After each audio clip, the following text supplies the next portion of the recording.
Hello everyone and welcome back to World of Warplanes. This time we'll be taking a look at one of the Tier 7 Japanese light fighters. It's the Ki-84 Hey-8? Hey-8? That's the way it looks like. Um, the Ki-84, regardless.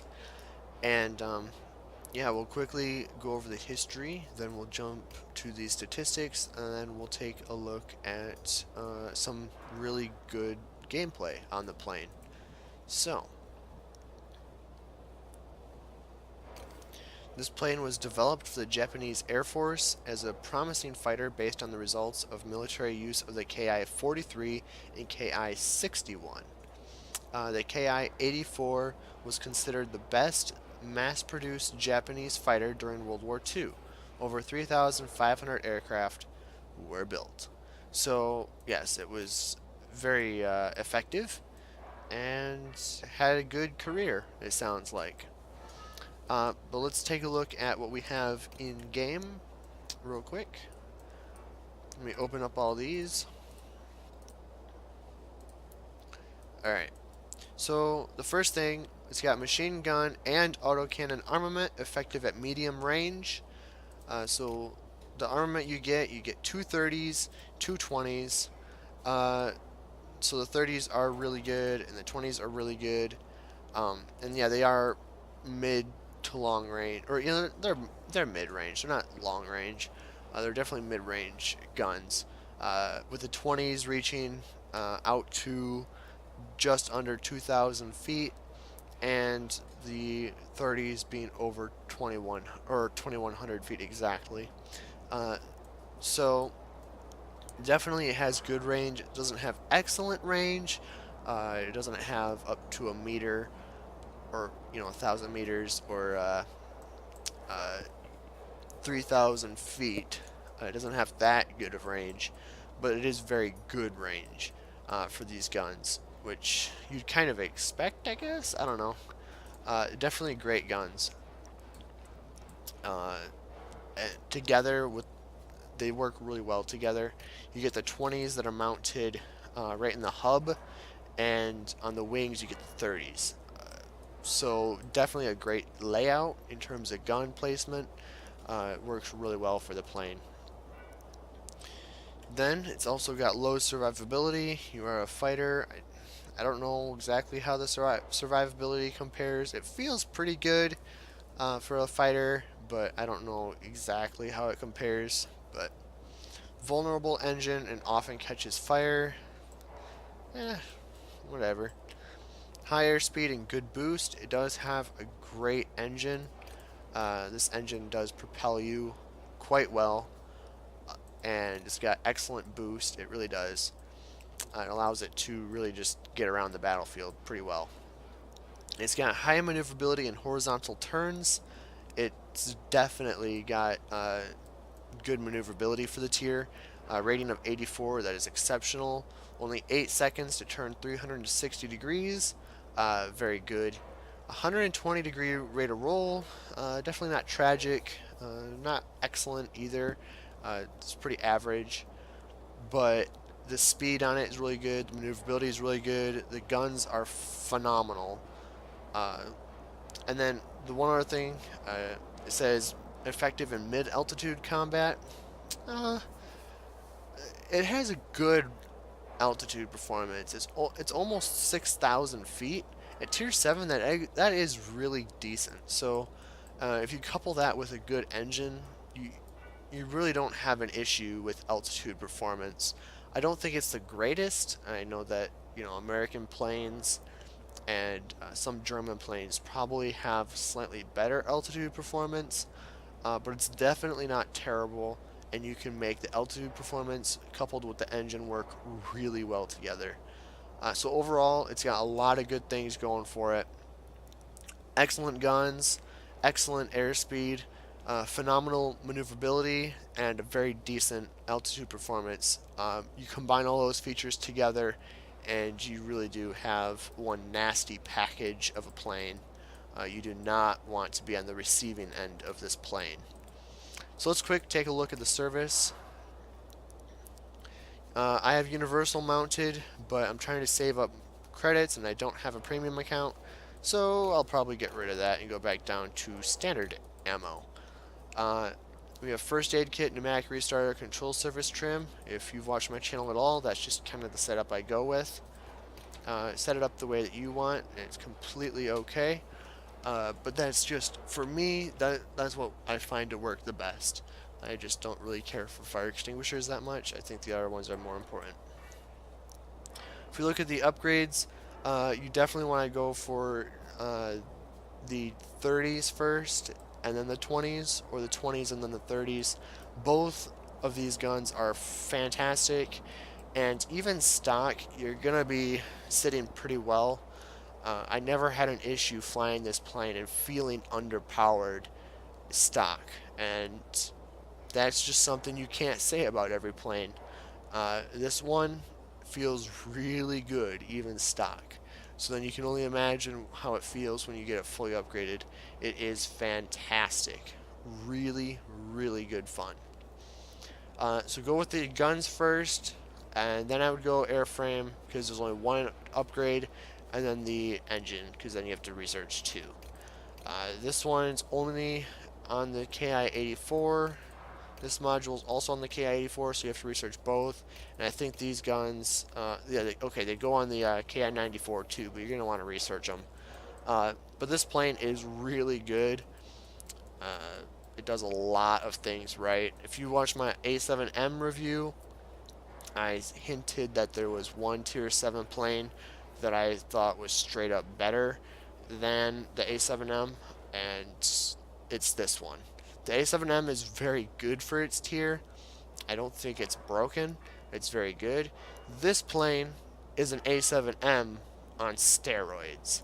Like, you don't really lose that much maneuverability. You have a better altitude performance. You have a better engine, and I personally feel like these guns are more competitive, which makes this plane just ridiculous. For equipment, as you can see, I only have improved reflector sight because I always find that to be the most important. But then, the other ones I would put on, lightweight airframe, control surface adjustment to give yourself more maneuverability, just so you can compete with zeros even more. As for paint shop, there is no gift paint scheme, unfortunately. And as for emblems, you can't put your beta sticker on there, unfortunately. But that is about it. Let's just quick take a look at the crew. My crew is actually in the Ki-94 too, so that's the plane we're going to have to go to look at my pilot's setup. But if you watch any of my reviews, it's pretty standard.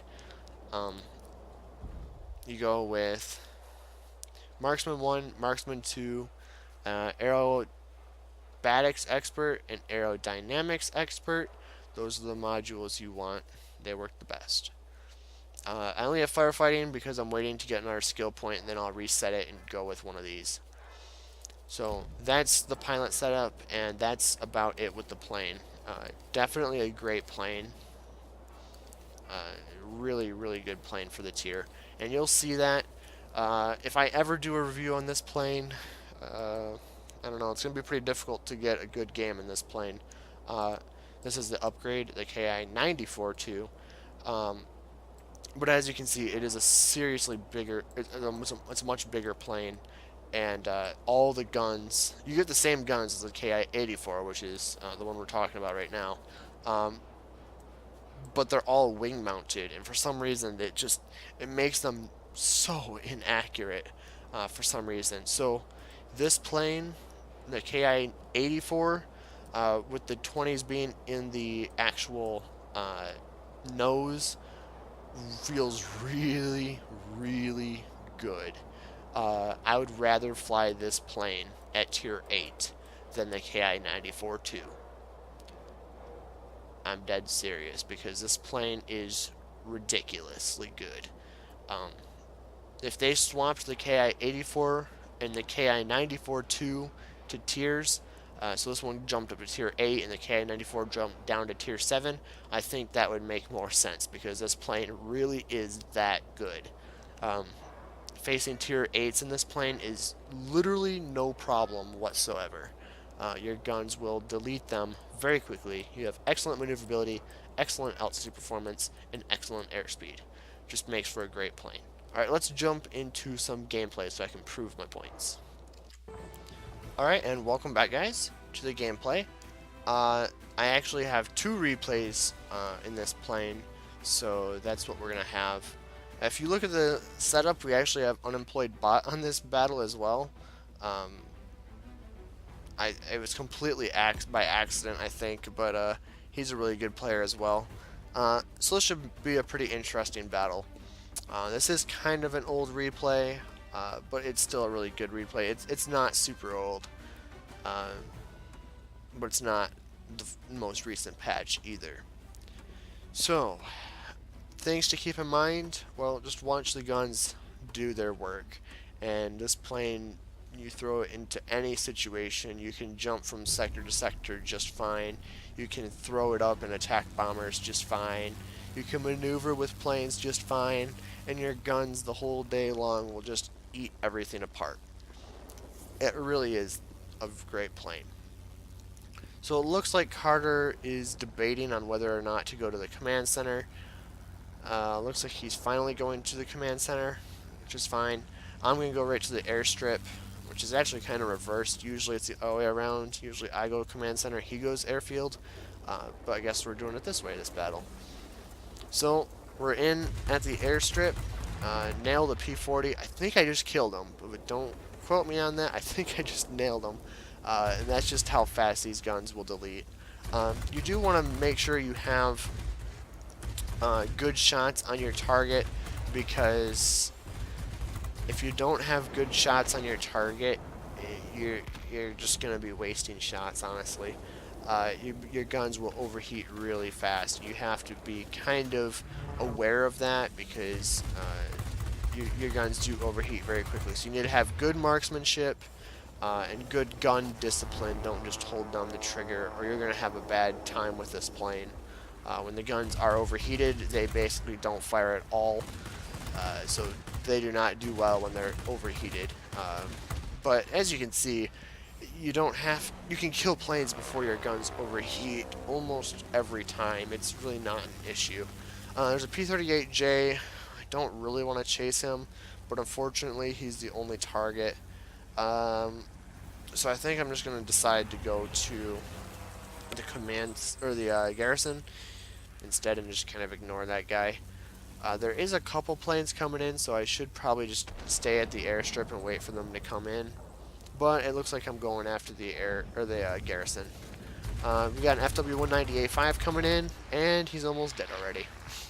These guns are really good. This is probably one of the best tier 7 planes in the game, honestly, if not the best. I definitely love this plane. It's really good. So the P-38J came back over, so I should be able to pick him up pretty easily. I'm going into sniper mode to see if I can get some shots. And as you can see, the range on the guns is not bad either, so it allows me to keep with him. The airspeed allows me to keep up with him pretty well, and we kill him just before he slips around the mountain. Great stuff indeed. We got a couple planes in the center, so that's where I'm just going to stay for a little while. We almost lost the airfield. Or the airstrip, I guess. It's not an airfield. But let's see what we can do. Looks like Carter kind of flipped it a little bit, which is good. Allows me to come back and deal with it, but we just lost another plane. And I kill a plane, but right afterward it is too late. They end up taking the airstrip, which I don't mind too much at this point in the battle. I'm right here, they'll respawn, I'll kill them, not a big deal. This plane, you can solo a lot of targets in this plane. It's definitely a carry plane. You can carry battles very easily in this plane. Still waiting on the lock to go away, but it's a very even battle so far. Already at 10,000 personal points, so definitely you can tell this will be a very good game, as you would expect with this plane. It really is that great. We have a P-40 down there. See if we can pick up some damage on them. And as you can see, when your guns are overheated, it is kind of frustrating. But as long as you lay off the trigger for a couple seconds and wait for opportunistic shots, you'll be just fine. We almost have the airstrip again. We have both command centers at this point, so definitely great. We have the airstrip now as well. 3 sectors to their 1. Yeah, it's really good. LA7 just got deleted. And kind of flip around trying to find another target. I find a Yak 9 coming in. So we're going to go head on with him. Not a very smart idea, but you know, the bots are really, really inaccurate with their derp guns. So as risky as that was, if that 47 or the 45 mil hit me, I would be dead for sure. I definitely would be killed if I got hit by the Yak 9's gun. But of course, the bot sucks, and so he does not hit me, which is good. Even if he did, though, I would have been able to respawn. It was a pretty slow moment anyway, not really a whole lot of action going on. Coming over to this command center, their command center, but it's in our possession, so let's see if we can actually take him out as well.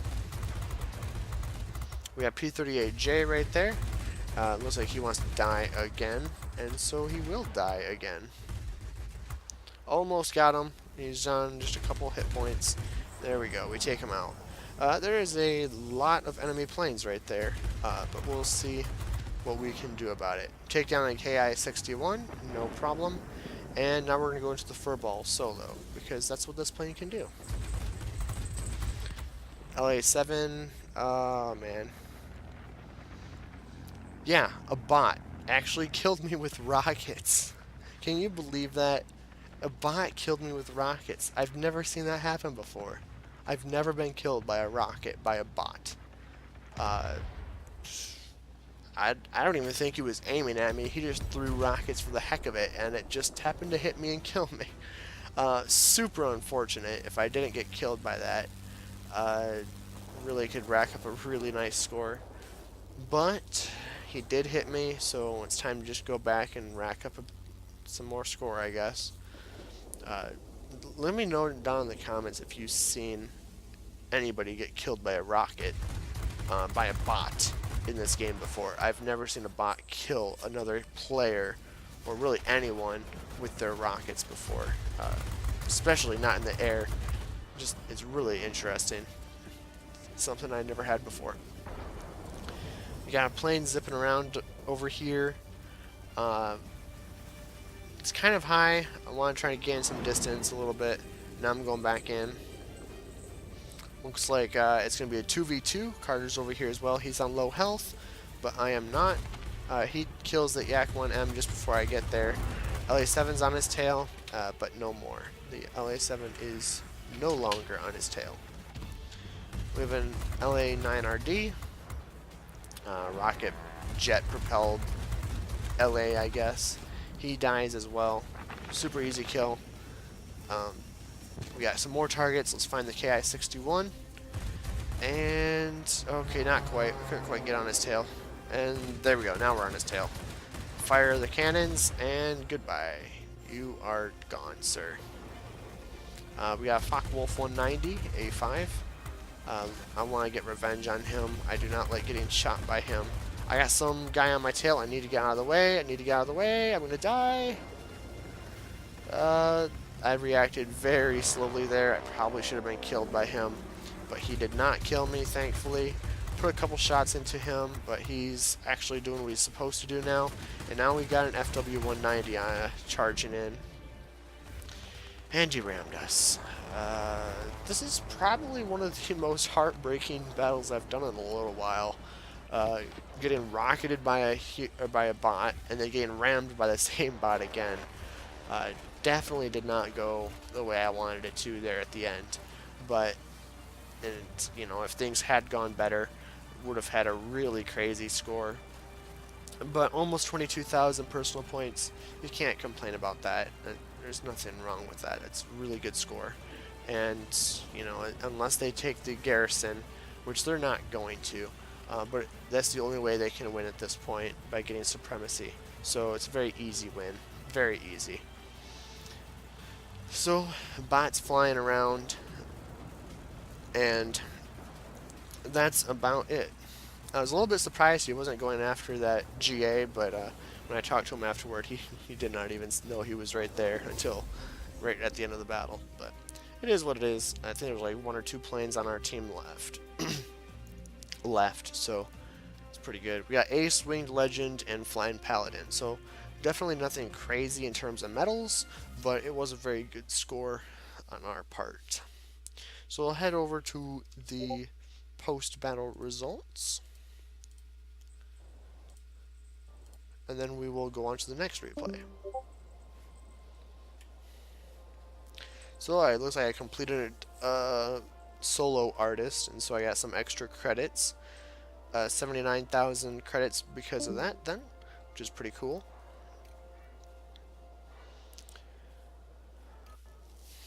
You got 20 kills exactly, almost 6,000 damage to aerial targets. Not bad at all.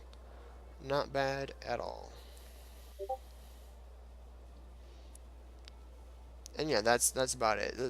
This plane really does get the job done. No matter what you want it to do, it will chew up everything, anyone and everything. So, especially when you're fighting down or fighting tier 6s. But with that being said, let's jump into the next game. Alright, and welcome back. This time, I'll be flying with Slay. You guys probably know him. He's a great YouTuber as well for World of Warplanes. I'm playing the Ki-84 again, of course. And it's the same map. You do have the airfield in the center again, and you know, that's how you get those crazy games. You camp those airfields and hope that the enemy is dumb enough to keep coming at you over and over again. That's where you get those monster games. So that's what we're doing this battle. It is a tier 8 battle, so keep that in mind. There are human tier 8s on the enemy team, and I'm going to have no issues the whole time. This plane deals with tier 8s like they're nothing. Definitely more of a threat on the battlefield than the Ki-94-2. Even in a tier 8 battle, I would much rather fly this plane than the Ki-94-2. It's just, this plane is so much better than it. It's unreal. And not just for tier, but like literally this is a better tier 8 than that plane. And that's pretty sad, because it's technically supposed to be your upgrade, but it's not an upgrade, it's a downgrade. It's pretty hilarious. We got an A6M2, so yeah, we just delete him. No issues whatsoever. A6M2, he died as well. No issues there. And we have the airfield. This time it is an airfield, it's not an airstrip, so that's good. There's an A7M, or no, sorry, that's an F2G, my bad. F2G, tier 8, and look how fast this plane deletes tier 8s. It's ridiculous. It's amazing. This plane just laughs at tier 8s. Really good plane. So, we're going after the P-51D. Almost get him, and not quite. So, I mean, you can see where it's a little bit frustrating, but I mean, that's just normal. You get that in every plane you fly. FW-190, he's never going to outmaneuver me. Not that he was trying, but we had J7W1 steal the kill, so that's an issue. But, whatever. Whatever. A 109G, no threat on the battlefield whatsoever. I could have gone after him, but I see a mob right here, and they're all like gaining altitude, which makes them very vulnerable, really easy targets. So that's who I'm going to shoot. I-220 is right there. I hear that's a good plane. I'm at the I-210 right now. I know the I-210, it sucks, but I hear this plane is that I-220 is worth it. So I do look forward to the I-220. And there we go, we delete the I-220, which is great news for us. We got P-51 up there, and a BF-109Z.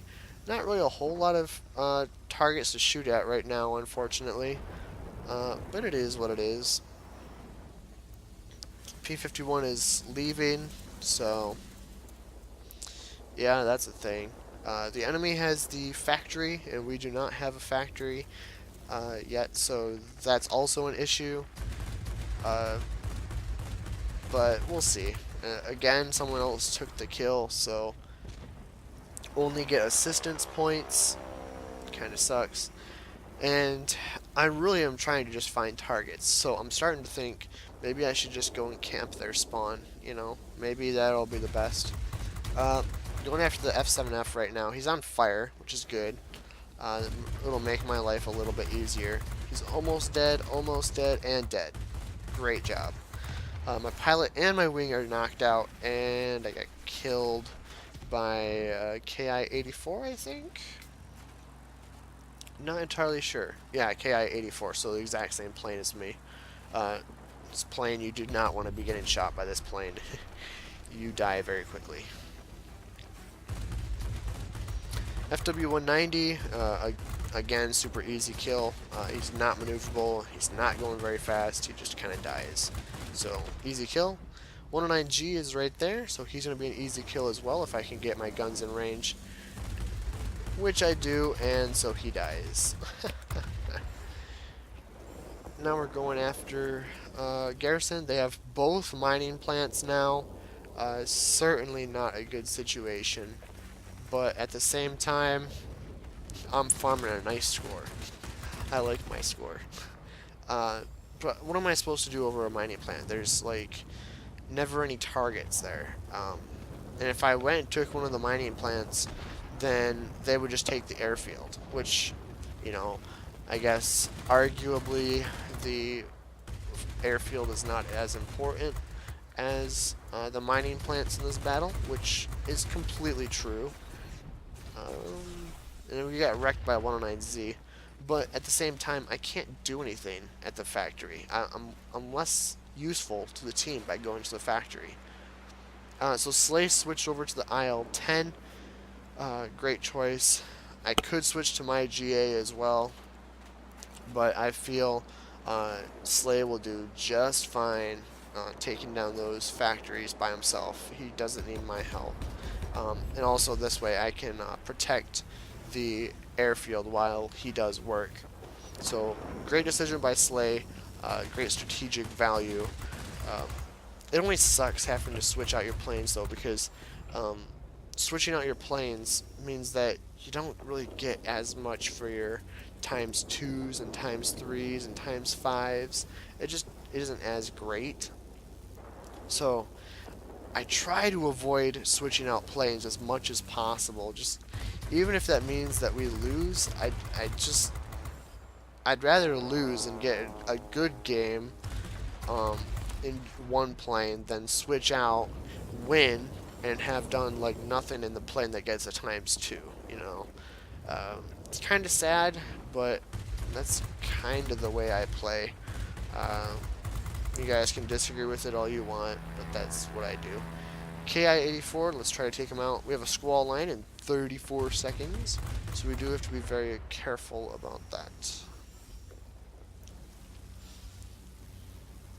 Not really a whole lot of targets to shoot, and that's because they are all waiting to rejoin the battle, which is kind of funny. That guy's up pretty high, and as you can see, gaining altitude really not an issue. 6,000 feet is kind of where it turns yellow, but yellow zone really doesn't mean much in this plane. Yellow zone just means, you know, okay, challenge accepted. I don't know, it really doesn't mean anything. You do just as fine in yellow zone as you do in white zone for the most part in this plane, which is really nice. And you do have a short boost, right? You only have 6 seconds, but it is a good boost. P-51's almost dead. Finally, the lull in amount of targets to shoot has died, and now there's lots of targets to shoot. Fire kills the F2G, so he's dead, and that means I can go after this FW-190. 190 dies. They only have one factory, We have we have one factory as well, but we have 3 other sectors. I don't know if it's going to be enough to win because the factory in a minute will beat us, so we do have to take the last factory or kill all. It will be a close game regardless. And you know, that's the kind of games that I love to fly. So it will be definitely a toss-up. We almost lost a garrison, and if we lose that garrison, then it is a guaranteed game over. There's still too many planes for us to win by killing all. The factory's going to take it in 30 seconds. Things are not looking very good. It doesn't look like it's going to be a victory, and not really a whole lot we can do. There's too many planes to squall left, and we don't have the factory. Now they just took a garrison. Yep, this game's over. Unfortunately, there's nothing more we can do. But you know, let's get a little bit better score here. 22,500 personal points, not bad at all. But that is the end of the battle. That's all we can do. There's nothing more we can do. So that was a defeat, but it was a fun defeat, and we got a really good score. So, and as you can see, they only had 3 planes left. Really disappointing, but we could not win. Let's jump back to the post-battle results real quick. And do I think this plane is worth it? 100%. Probably one of the best tier 7s, if not the best tier 7 in the game currently. It is really good. I would even rather play this plane than the Spitfire 9. Even though the Spitfire 9 is really good, this one's just better. It really is that good. Very, very good plane. But with that being said, I hope you guys enjoyed. Leave some comments down below. I always love reading them, and I will catch you next time.